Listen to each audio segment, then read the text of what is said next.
on the theme Energy Security and Development Roadmap to Prosperity. I would like to acknowledge the presence of the Honorable Minister of Petroleum and Natural Gas, Housing and Urban Affairs of the Republic of India, His Excellency Hardeep Singh Puri.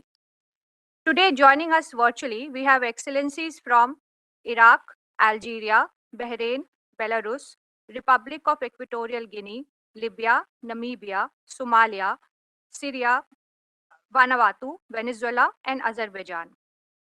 With that, I would now like to welcome Honorable Minister of Petroleum and Natural Gas of India for his opening remarks. Sir, please. Excellencies, it is my privilege to welcome you all to the Energy Ministers session in the Voice of Global South Summit, where we as a group will deliberate upon the very apt theme of energy security and development roadmap to prosperity. Yesterday, the Honorable Prime Minister of India, Shri Narendra Modi ji, inaugurated this summit of an important group of nations to collaborate on political, economic, social, environmental, cultural, and technical issues. India has taken over the presidency of the G20 in December 2022. It is our endeavor to utilize this opportunity to give resonance to the voice of the Global South Summit. India will use all platforms, business, government, as well as civil society, academia, for this endeavor. As our Honorable Prime Minister stated during the inaugural leaders session yesterday, India has always shared and stands ready to share its developmental experience with all countries in the world. In the same spirit, we had supplied medicines and vaccines to over 100 countries during the pandemic.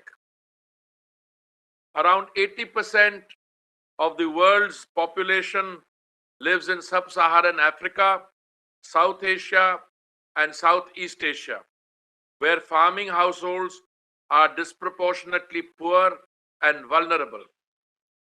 Excellencies, today the world is facing unprecedented three crises of food, fuel, and fertilizer. We are witnessing extreme price volatility in energy molecules. The most acute impact of this is felt in the global south. Against these challenges, and despite these challenging circumstances, we in India took several measures to maintain energy security for our citizens.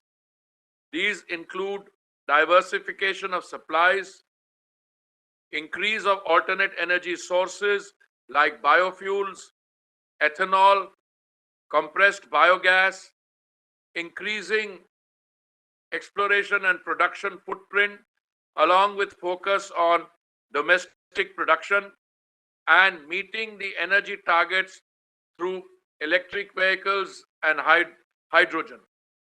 All these measures offer easy replication for achieving our respective energy security goals.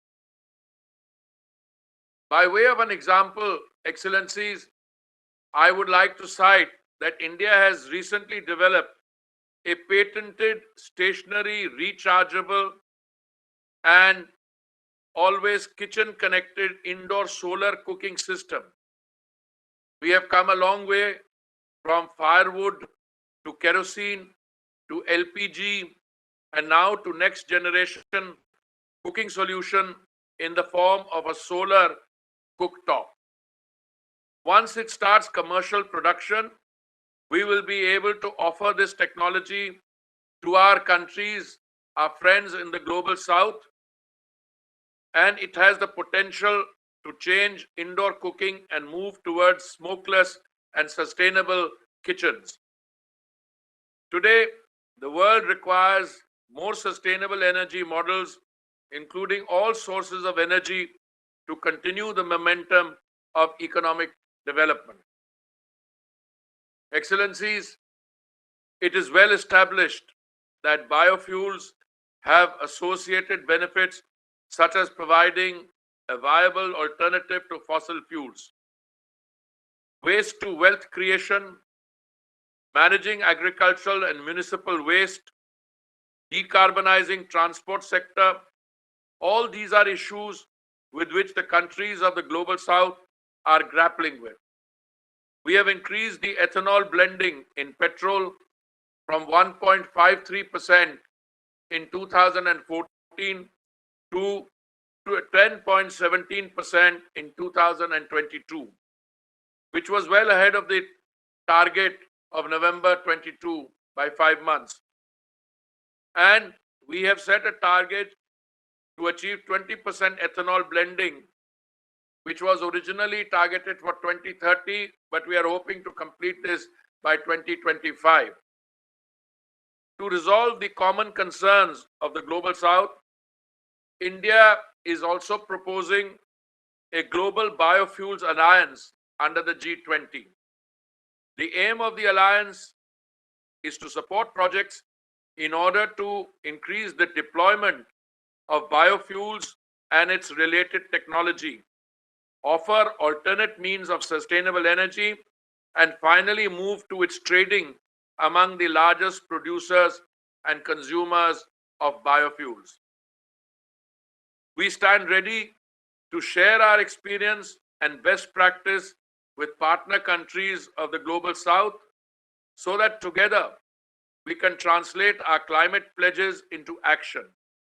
We look forward to your support in complementing each other's strength to make it more meaningful.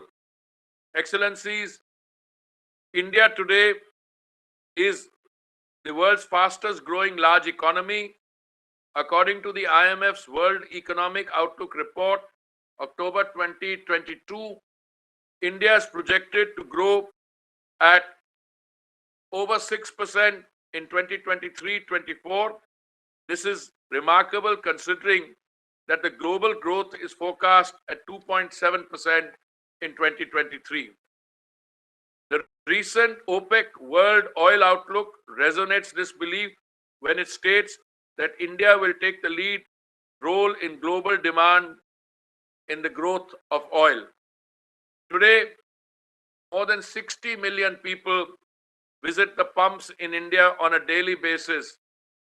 Yet our commitment to the climate change goals remains steadfast and undiluted. India is undertaking an ambitious journey of energy transition to achieve net carbon zero by 2070.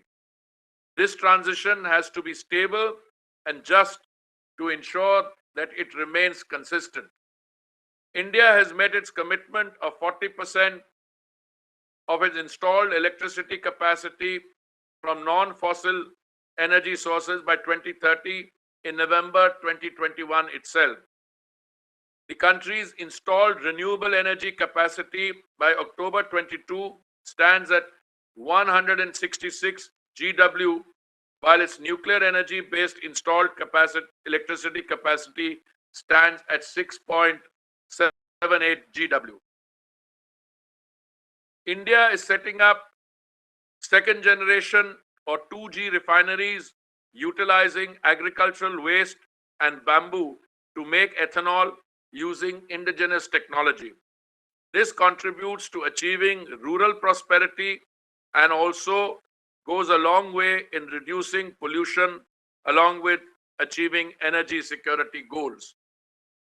Adding another feather to this journey of decarbonization, E20 or fuel blended up to 20% with ethanol will be rolled out soon in 11 states and union territories, much earlier than the projected April 2023 date. 15 cities will be covered under phase 1. We are targeting a phased rollout of E20 in the entire country between now and end April 2025. We are also targeting to set up production capacity of 15 million metric tons of compressed biogas from 5,000 plants by 2023 with an investment of US 20 billion. Today, Indian companies can supply the most competitive green hydrogen or green ammonia due to availability of lowest cost for solar power combined with engineering prowess makes India an ideal place for green hydrogen production, and it will become a green hydrogen hub. We are setting up pilot scale and commercial scale green hydrogen manufacturing plants in several of our refineries. We would be happy, Excellencies, to enter into partnership with countries of the global south in this steady march towards this emerging fuel of the future, along with the entire range of green options. Excellencies, the global south has tremendous potential to emerge as major producers of oil and gas, given that we partner to resolve the concerns which countries are facing. Domestically, we have set a target to increase the net geographical area under exploration from 8% or 0.25 million square kilometers to 15% or 0.5 million square kilometers by 2025.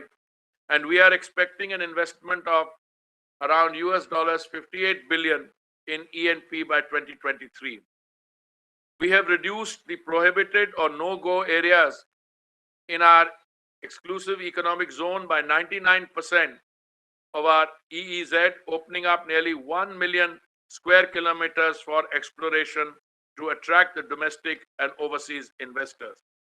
Several multinational corporations like Chevron, ExxonMobil, Total Energies are showing keen interest to invest in Indian E&P segment. India is ready to explore opportunities for joint development, production of oil and gas assets for mutual benefit, and also invite investment in our domestic E&P sector. Excellencies, India's flagship program, the Pradhan Mantri Ujjwala Yojana, has led to social economic change and women's empowerment in India. With the release of over 95 million free LPG connections to poor households, the LPG coverage in India has increased now to 100%. The scheme PMUY has acted as one of the biggest catalysts of socio-economic change in the status of women in the country and achievement under the Sustainable Development Goal 7. We are keen to share the lessons learned and best practices discovered in this journey with our partner countries to achieve sustainable domestic cooking. Excellencies, India aims to bring together countries for massive development of solar energy in terms of technology, finance, and capacity through the International Solar Alliance and connecting solar energy across borders through One Sun, One World, One Grid initiative. The sun is the ultimate and the unlimited source of all energy. Majority of the countries of the global south are blessed with good and sufficient sunshine. The sun can provide us not only electricity, but also green hydrogen, thus help us in energy transition. I will use this opportunity to call upon the countries of the global south, which are yet to join the ISA, to join and strengthen this initiative for common global endeavor to mitigate the changing climate. India's G20 agenda is inclusive, ambitious, action-oriented, and decisive. I would like to hear your ideas and recommendations that would be helpful in achieving greater collaboration. I believe that this discussion will further global South spirit of collaborative partnership for people, the planet, prosperity, and peace to achieve the sustainable development for all of us. Excellencies, before I conclude, I would like to extend my personal invitation for each one of you to participate in the first edition of India's flagship energy event, the India Energy Week 2023 or IEW, being held in Bangalore from 6 to 8 February this year, where in depth discussion will be held on pressing issues facing the energy market by energy ministers and CEOs of international oil majors. I look forward to personally welcoming each one of you in Bangalore in February. Thank you very much.